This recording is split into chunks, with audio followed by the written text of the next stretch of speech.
Welcome to A Scrap Life, a podcast solely focused on the hustlers, grinders, operators, and business owners who live and breathe the scrap metal industry every day. Here is your host, Brett Eckhart. What's going on, everybody? I'm kind of excited about this interview.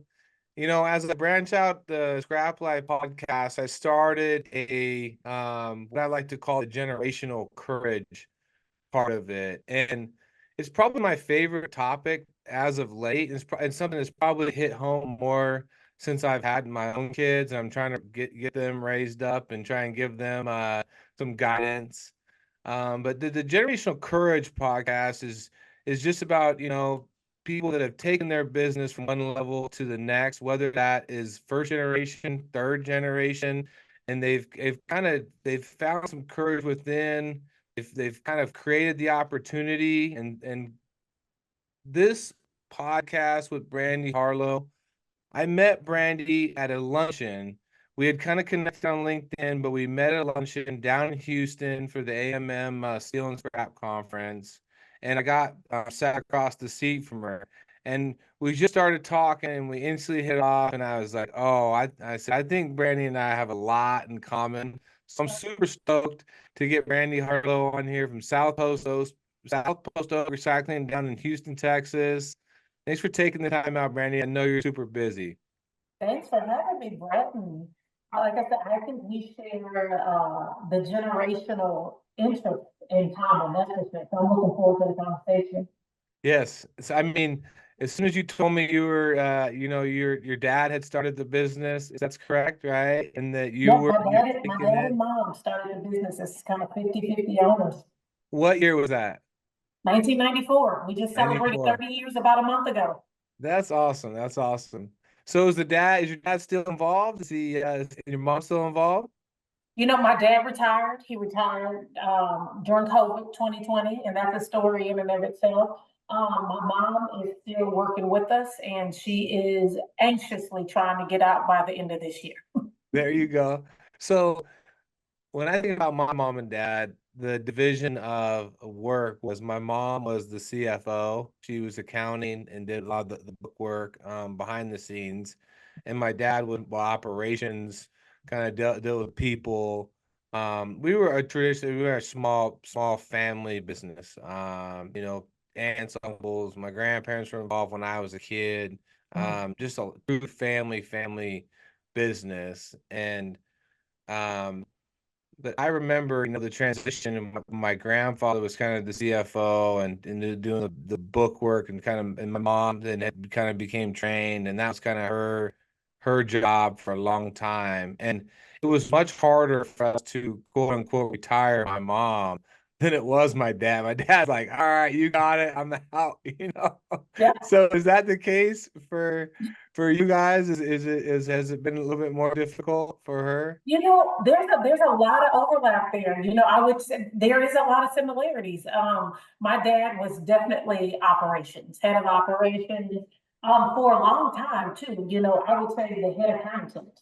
He had to say, nobody will watch your money like you watch your money. Now we do know that there's CFOs and things like that, and so that was primarily his role, and just kind of setting the vision at that time and taking it to what he had kind of envisioned it. My mom, on the other hand, she has a title of VP of Administration, but I really look at it as a catch-all that either you don't have anybody else in that role that you can trust, or something that really hits her sweet spot. So for us, that is, she's overseeing kind of our facilities, if you will. If there was a general contractor, if we're doing a build out of this facility, I know it sounds crazy, but she's kind of the GC on that. Yeah. If we're buying new trucks, if we're buying new equipment, she's the one that's working with our banks to kind of refinance it. Okay. On our people front, if we need to look at anything different on salaries, and we do have a head of HR, but she's kind of like this catch-all. So I can agree that her role, I think, is going to be one of the most challenging to backfill. And honestly, we're looking at it as possibly 2 to 3 different roles. Yeah. So it's like it sounds like she's like very attention to detail. That's it. You hit the nail on the head. Yeah. I say she should have been an attorney or literally a general contractor because she has this kind of creative knack about him. And my dad is kind of the visionary. You know, he is everybody works hard in this family. You know, it's just Oh yeah. that's just it's a part of the fabric. It's like you better be excellent, and you better be awesome. And awesome doesn't mean necessarily the best at everything, but you better be awesome. Yeah. So when you say like you say everybody works hard in this family, Yes. I would assume that that's part of where your work ethic has came from. It came from, from probably when you're just a youngster, I would assume. Yeah. I mean, Yeah, you see it. You know, you see it at a young age. So 1994, I was in high school when they launched the business, and I saw the grind from day one. You yeah. know, I saw the grind from day one. There was 7 days a week of work for my dad specifically for many years, for a couple of decades, to be honest. 7 days of work was just I saw sacrifice early on, or delayed, let's call it delayed gratification.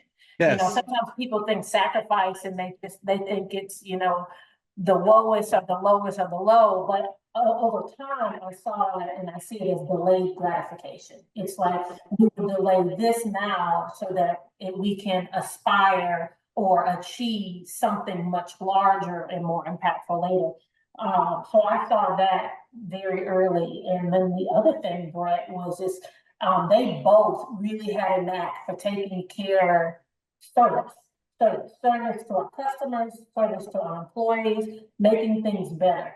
And so I think when you see those things, growing up, and for me, it was a teenager, I wasn't, I was a teenager. So I was kind of coming into my own at that Yeah. time. Yeah. So you mesh that together, and there's this whole nature nurture. I definitely saw it. I think there's two things I take from that. I heard it said one time, and especially in small, medium-sized business environment especially with owner operators, right? It Mm-hmm. was I heard it said whoever can hold their breath the longest can win, right? And so that Exactly. goes to that delayed gratification of Yes. whoever can like not take money out of the business and Yes. pour it back in, then Yes. you got a chance to win on a bigger scale than Yes. somebody who's taking distributions and taking money out, because that's really all the fuel that you need. Yes. That's the fuel you need to stoke the fire.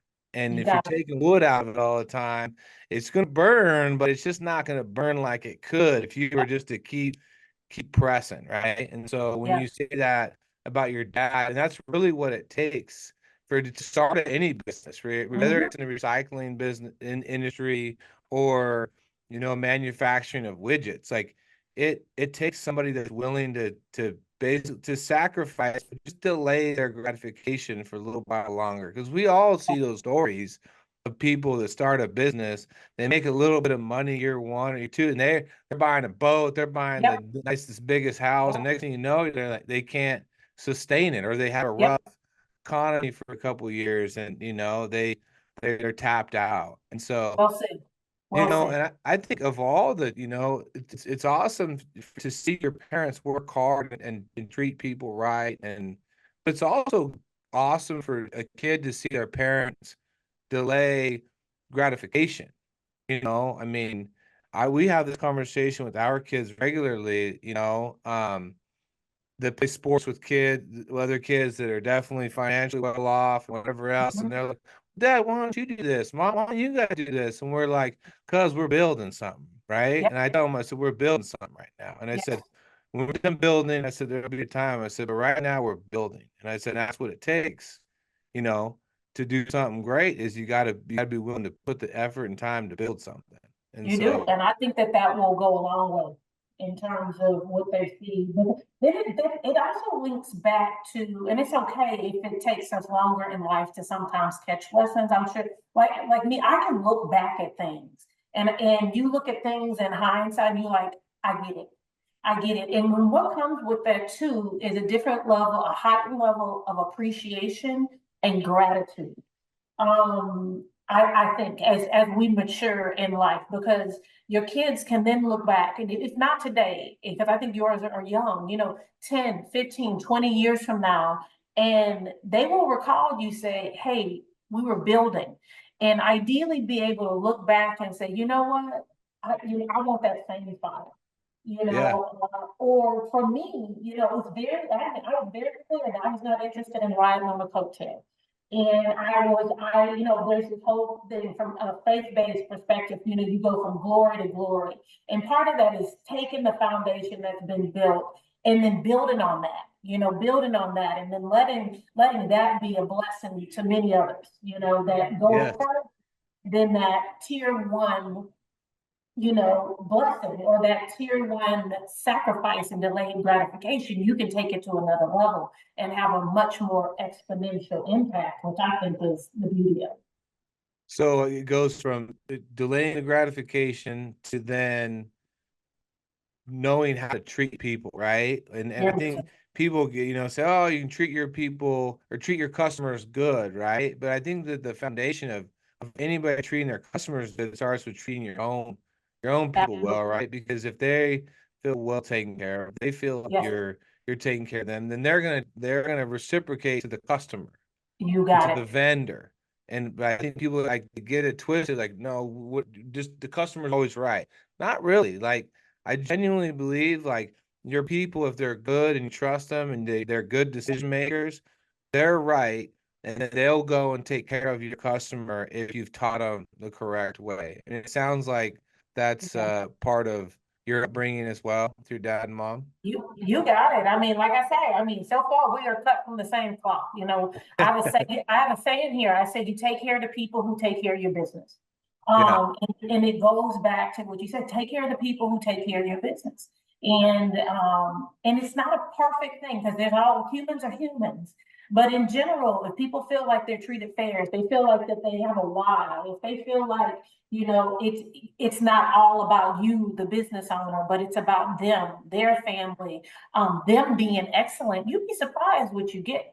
But on the same coin, I would tell you the people piece for us is one of our ongoing challenges and opportunities. And I am constantly reminded day in and day out, it's your people that's going to get you to the next level.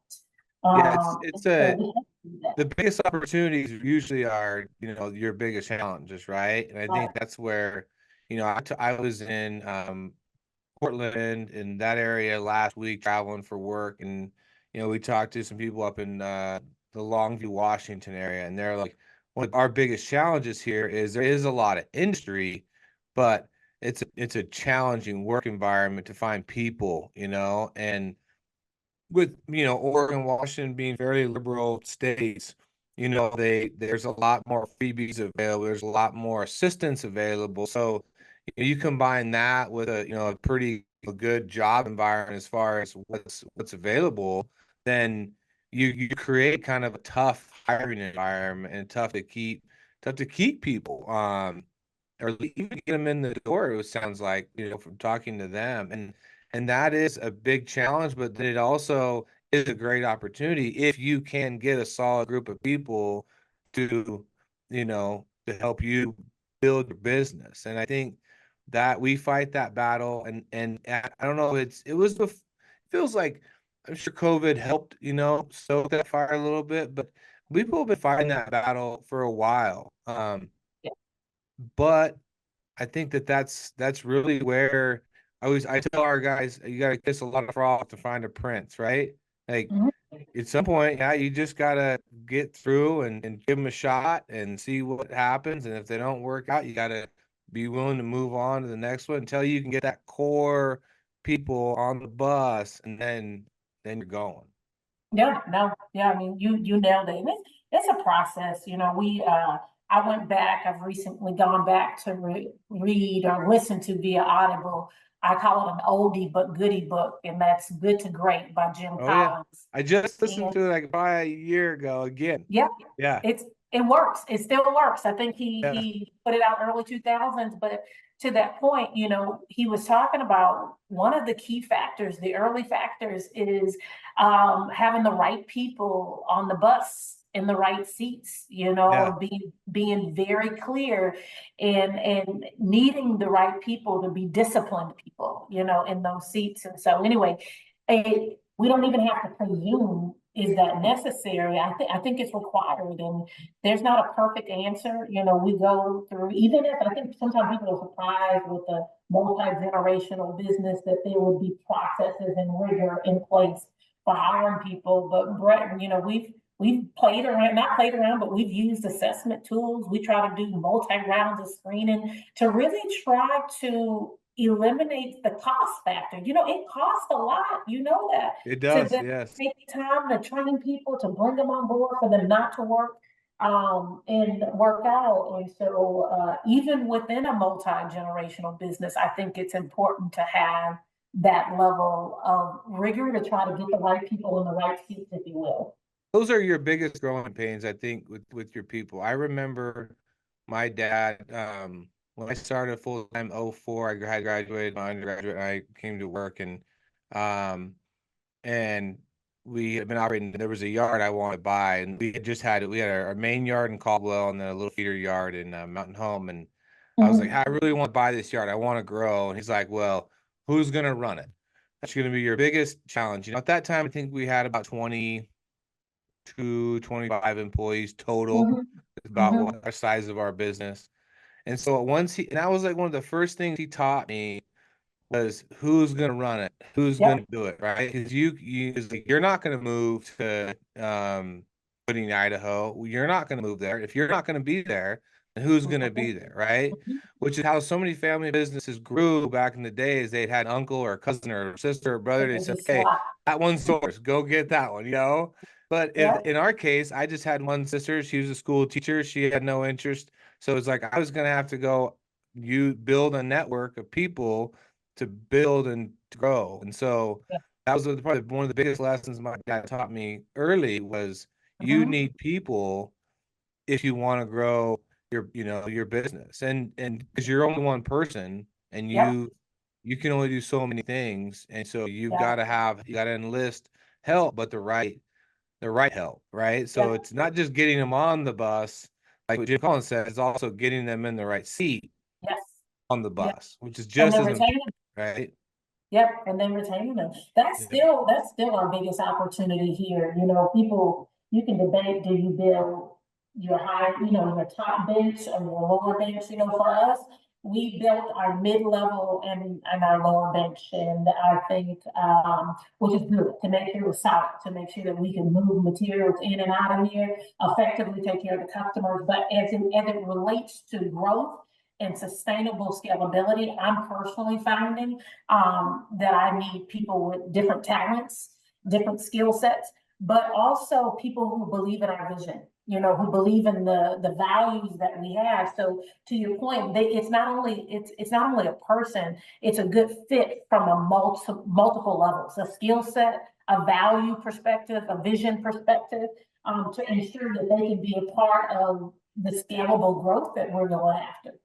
Exactly. So obviously you're growth minded, right? So that's a big part of it. And what do you think has pushed you and made because you could have done like we talked about previously. You could have just said, yeah, my mom started a business, it's a good business, we do X amount, and all I gotta do is just keep the wheels on the bus and I'll be fine. I'll have a good I'll have a good living. But there's something that's inside of you, something that somebody put inside of you, and taught you along the way that said, no, I don't want to just settle for, whatever people are willing to give me. I'm gonna have to go the next level. And what is that? Where do you think that came from? As I think about that, there's a couple of things that I can drive, and then I can kind of back into where it might come from. I think that there is desire. I think that for me, what drives me is possibility.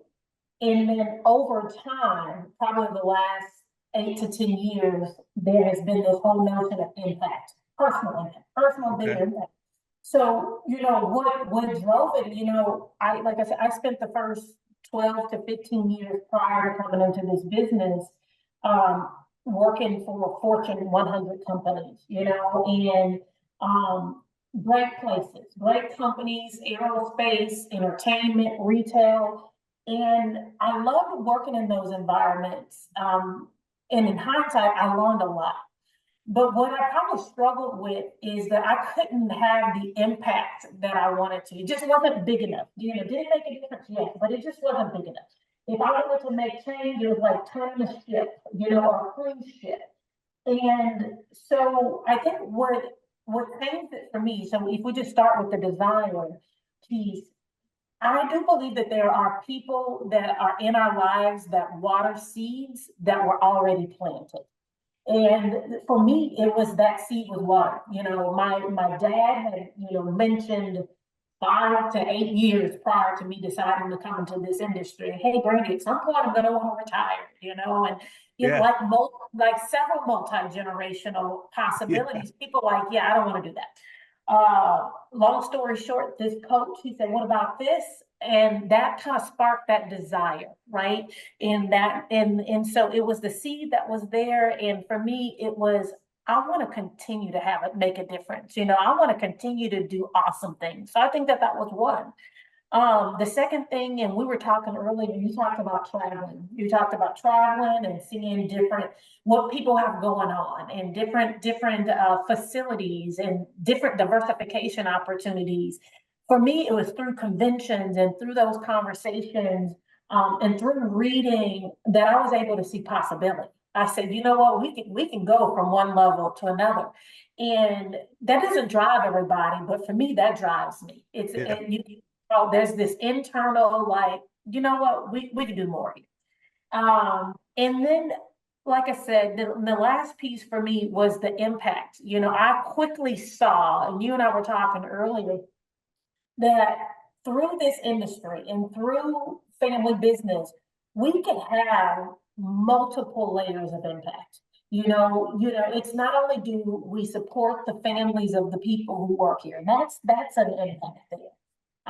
But we're in an industry and we're offering services and we're a part of a connection that directly has an environmental impact. That feels awesome.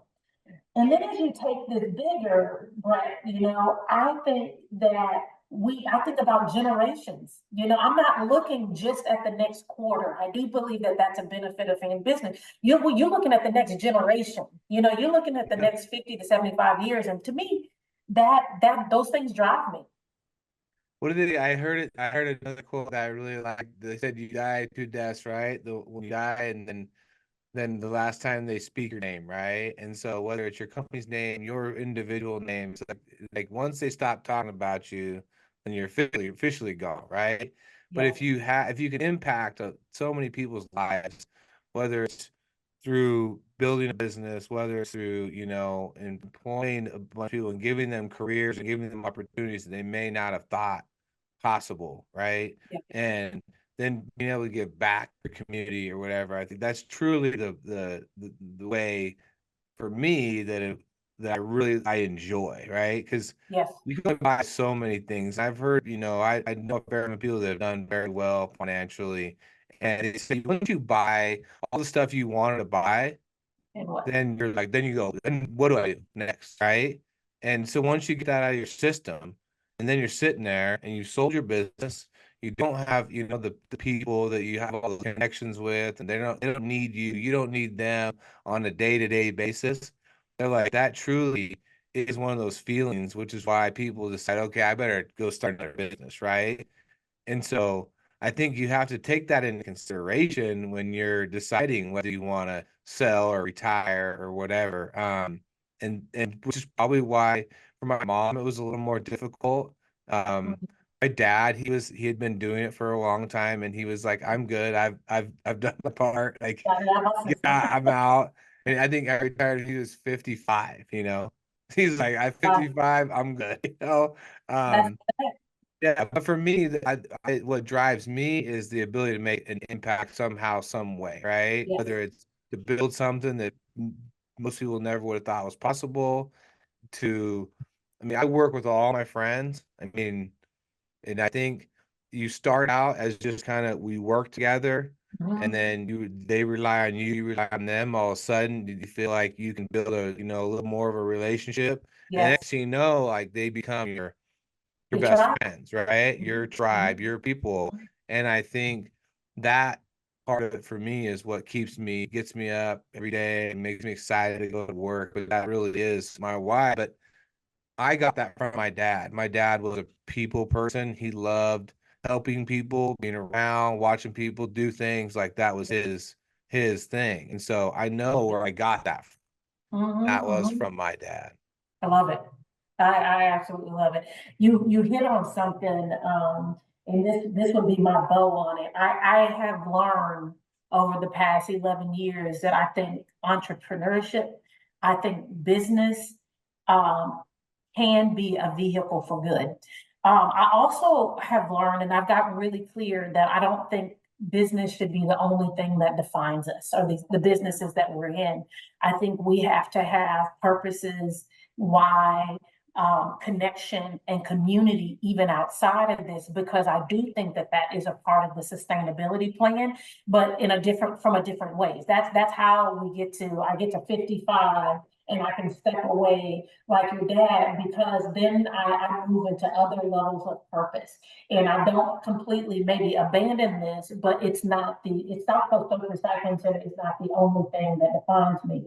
Am I proud of it? Absolutely. Can we continue to make a difference here? Absolutely. But I think it's just the diversification process, of being Yeah. entrepreneurial is to have multiple whys and our purposes, and make sure that there's something it's rooted outside of just things. And that's probably my biggest weak point right there. Like the thing I struggle with and will be my next whatever. That's going to be my next thing, is trying to figure out what is going to be something outside of my day-to-day work.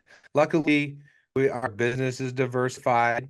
We have other businesses, so I'm able to step out of, say, scrap, recycled materials, whatever you want to call it, and move on to, say, our storage business or our pipe business or truck, whatever. And I can like escape from that, but it's still very work related, right?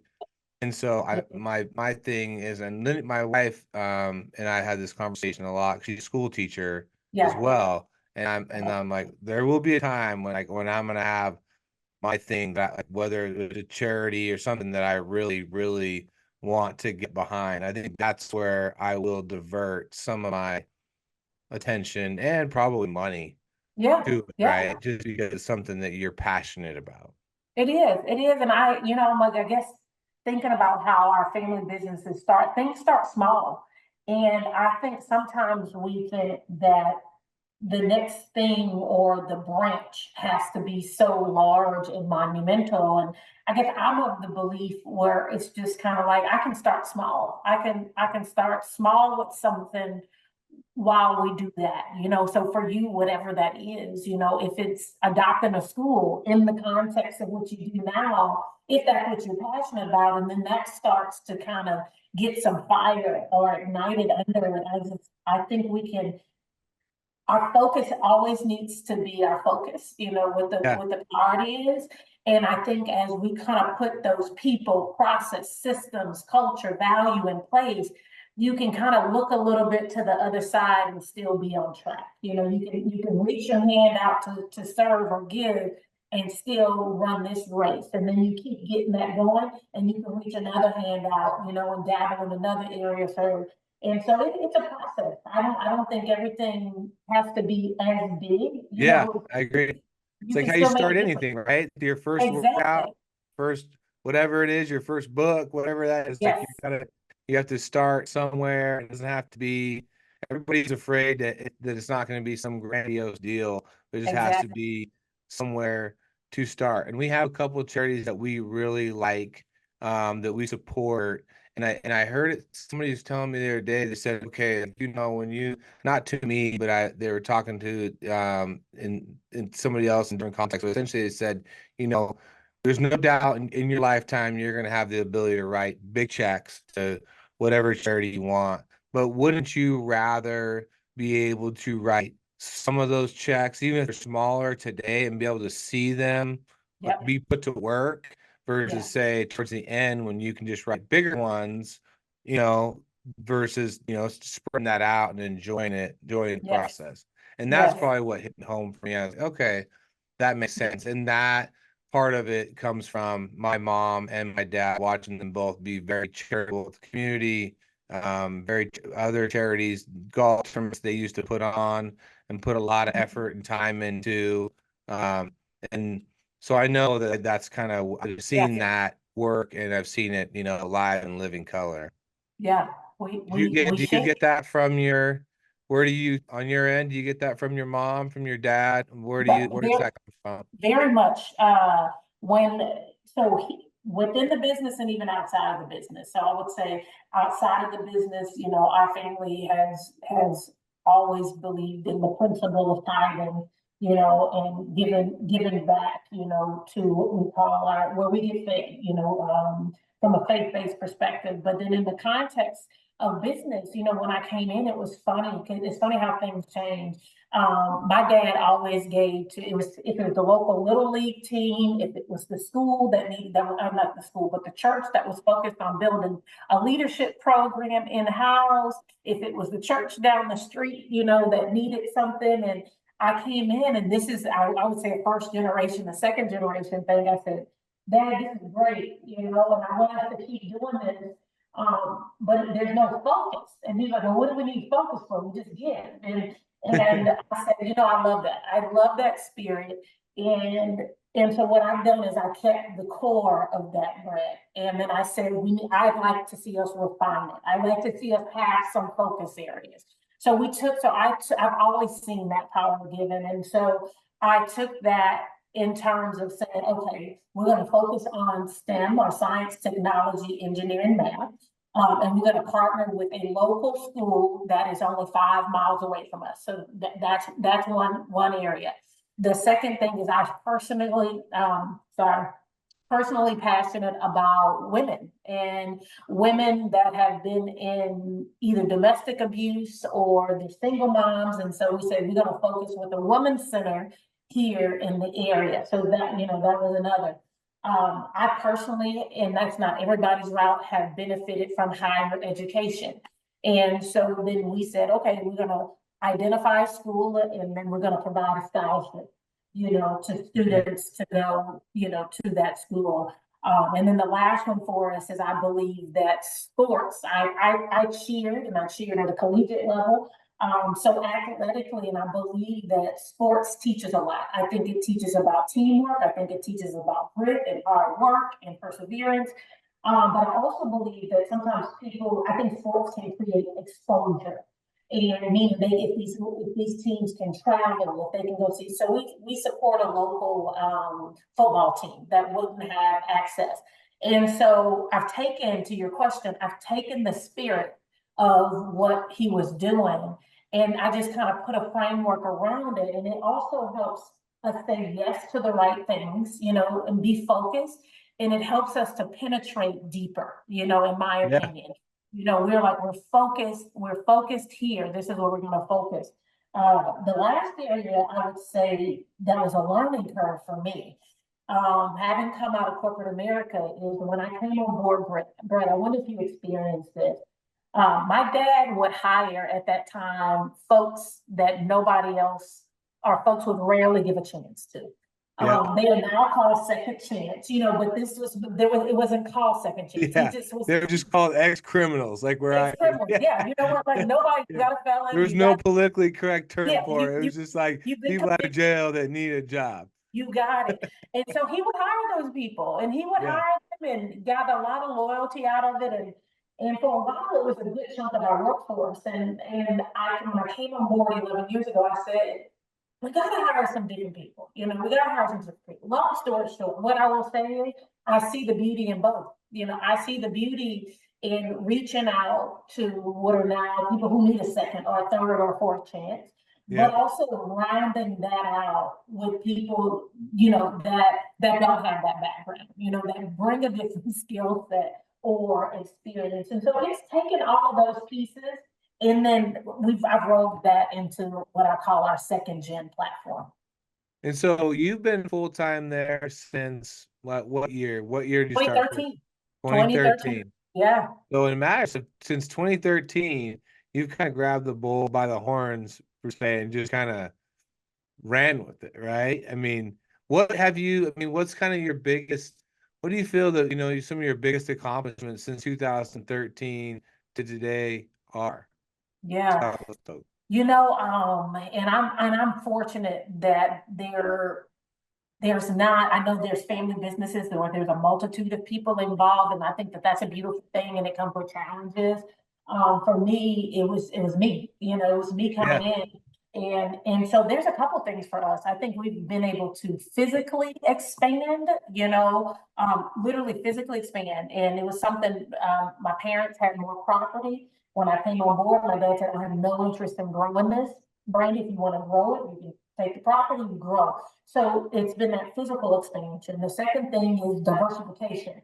And for us, it's diversification of materials, diversification of the customers we serve.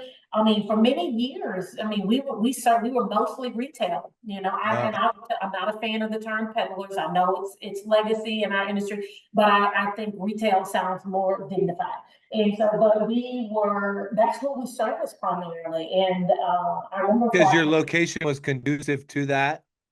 It was conducive to it, but that's also what my dad did. He was an aluminum buyer. Okay. And he bought UBCs, and where the bulk of those came from. And okay. So so he serviced that population really well, along with trades. Yeah. So it's been the expansion of that. The second and third, and there's more, I would say the team, like literally building a team that puts us in a position to scale, to grow sustainably bigger, and to have a larger impact. And so those are a couple of things that I feel very supported on, and I think have been a game changer for us in the past 10 years. So when I think about those successes for you, and I think about what this podcast is about, right? Which is, we're trying to give our kids courage. I think you and I both see this eye to eye in the fact that I'm not trying to give my kids money. I'm trying to give them motivation, hunger, courage to go take their path wherever they want it to go and to build their own life, right? People ask me all the time, they have between 250 people, and they're like 250 employees roughly, and like, so are your sons gonna take it over? Because I don't have any brothers or sisters in the business. My mom and dad are gone. I don't have any cousins or anything like that. It's just me and a group of friends that I've built over the years, and when we run it. And I say, honestly, I don't really care that much because I just don't. And I've had this conversation with my dad. I said, hey, if the boys are not interested, I'm gonna sell all of it, right? And he goes, I know. He goes, I'm good with it. He goes, your deal. I said, I just want you to be aware, like, Yeah. and so I've made it known to them, like, hey, I can sell it just as easy as I can provide you an opportunity. But either way, like, all I'm providing you is just an opportunity, and the rest is on you, right? So that's always been my focus, and I'm excited to see what they do. But I think about you in your situation, and I think there's probably some lessons in there when you to take away from your mom, your dad, and what gave you the courage to push on and create those successes you just discussed. Is there two or three of them off the top of your head that really hit home that you're trying to pass on to the next generation? Yeah, I was thinking about courage and then just kind of the transition. As we think about youth or the next generation, if that is a desire, and I actually think it's required, even if you don't have biological family. Let's just say you wanted to pass it along to some employees, or et cetera. I think there's a couple of things for me. I think I've always felt supported. I've always felt supported, and support, if I want to jump out and try something, I've been encouraged to do it. And even when it hadn't worked, Nelson Mandela has this saying, and I recently heard this, is you either win or you learn, as opposed to win or you lose. And I think that level of support around that principle has helped me with courage throughout my lifespan. So You know, to say, the courage to fail, the courage to courage, try, to and the fail. courage to fail. Those are two of my big ones. Like, you have to have the courage to try, and you have to have the courage to fail, because you need them Yes, both, right? Because yes. they're both going to happen. They will, Yeah. they will, and so I think that was really, really big for us. Okay. It was big for me. It's even big for me now. My dad kind of functions as a pseudo coach, and the thing that goes with courage, I would say, is there's a word now that's called empowerment, but what that is belief in, like, you go do it, you'll figure it out, make it happen. And so I think that those things apply toward anybody, and I think that and it's not the only thing, but I think that those do build courage. The last I was just say is mindset. I recently heard, if you get on the stage to show up, it's okay if the person that you think that you're performing for does not pick you, but you don't know who's in the audience. You don't know who's in the audience that might pick you for the next thing. So I say that because I think that it's a frame of mind. It's a frame of mind to say, you know what, it's okay. I can bet. I can go up for bet. I can give it a try. I can be strategically methodical. And so I would like to see those same things in the people who want to be a part of this, who want to take it to the next level. Because those aren't just traits that you have to see in your biological kids, if you will, or your biological family for all intents and purposes. But don't we want to see those characteristics in the people who work with, and for us? Yeah, absolutely. Yeah, because you're trying to generate courage across the board, right? Not just for your own kids. I mean, but once you start doing it, and it made me start thinking, I never really thought that hard about it until I had my own. And I was like, okay, now I got another level of responsibility. It's one thing to have some financial responsibility and some, people counting, but all of a sudden you get to a different level of responsibility. I'm like, okay, that's some things I gotta figure out. And that's when it hit me the most. And so it's when it really got my wheels turning, and also really honed my focus a lot more. I will say, like, that changed the focus for me. It was like, okay, now I can see why my parents worked so hard, right? And I can see why, because whether they knew it or not, I was watching them, right? I was watching them bust their butts. I was watching them pour money back in that they didn't have back into the business to do the next thing. Take risks, the courage to take risks that most people would say, I'm not risking that, right? I mean, there's a whole think about your dad and what it took for him from an aluminum buyer to start his own company. Like, that takes a certain amount of courage to jump off that edge and say, okay, I think I can do this on my own, Yeah, absolutely. So I think about stuff like that, and I want my kids to see me take chances. I want them to see me get up in the morning and go to work every day, right? I want them to see that.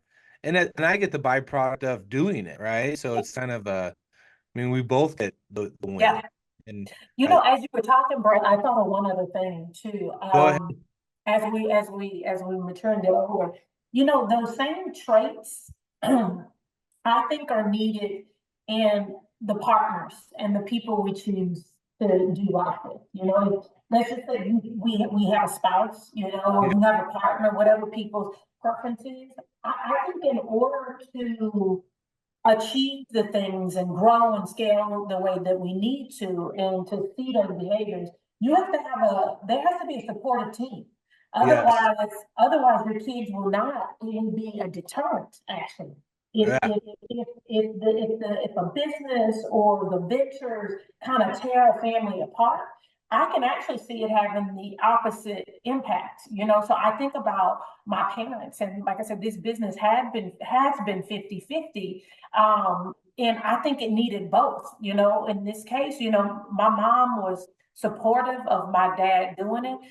Both people decided they were going to roll up their sleeves, and step into their areas of strength. There was agreement that collectively we would have delayed gratification. Imagine if you have one person that's all about delayed gratification and the other's like, I want it now. It ain't gonna happen. You know that, right? Yep.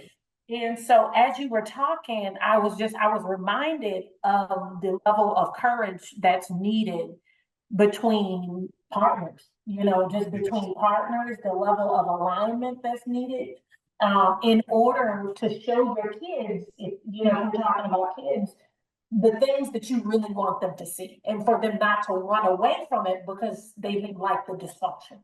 Yep. No, I mean, and both of us coming from a family business where our moms and our dads were like integral in making everything happen from the day to day. That there's a lot of tough conversations on a daily basis, weekly basis, some in front of you, some behind closed doors, Exactly. And I think it's real. Yeah, it's very real. It's a super interesting topic to bring up just because I don't know if your husband is in business. Mine is not. My wife is not, right? So she's just, like I said earlier, she's a school teacher.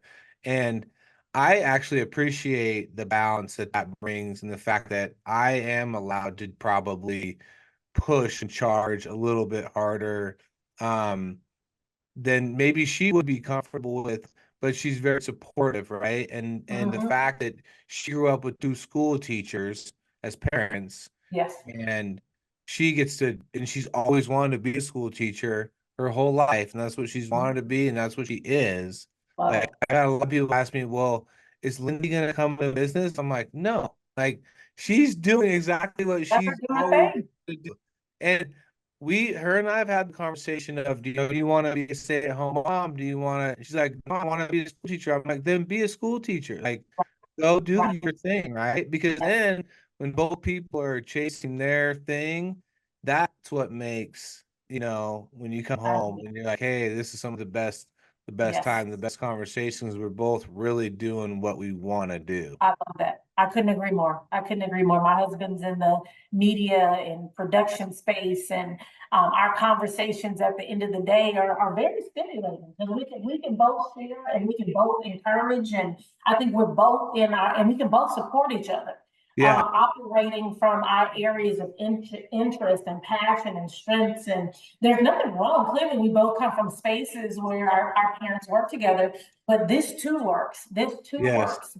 From a support ways, either way, but both people got to be bought in. They got to be committed. Like, I think that's the key, and that's the key, I think, to the next generation. And I think I'll end on that. Is I think the next generation, it's not a must-have, but it's important to have two parents that are involved. I think they both, the moms give a different level than the dads. They provide different things, and that's part of the next generation. Is both sides need to be committed to giving the kids, not what they want, but what they need.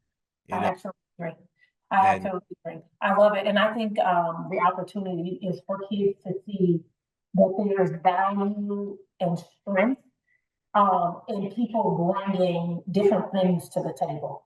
Different things to the table, and it's not one is better than the other, but I think about it in terms of just life and society, recognizing that people will have different gifts and they will have different strengths and they will have different abilities, and why not embrace that? Why not embrace that and let people step into that? I love it. I'm going to end on that, Brandi. You crushed it. Thank you for everything. It was a great conversation. I mean, we could talk about the price of copper, aluminum, but this one is a lot more fun to me because we get a good feel for everything, that it takes to do what you do on a daily basis. And it's not easy, but you make it look easy. One day at a time, bro. Thank you. And keep the scrap life going. I love it. I will. Thank you, Brandi. Take care. Have a great day.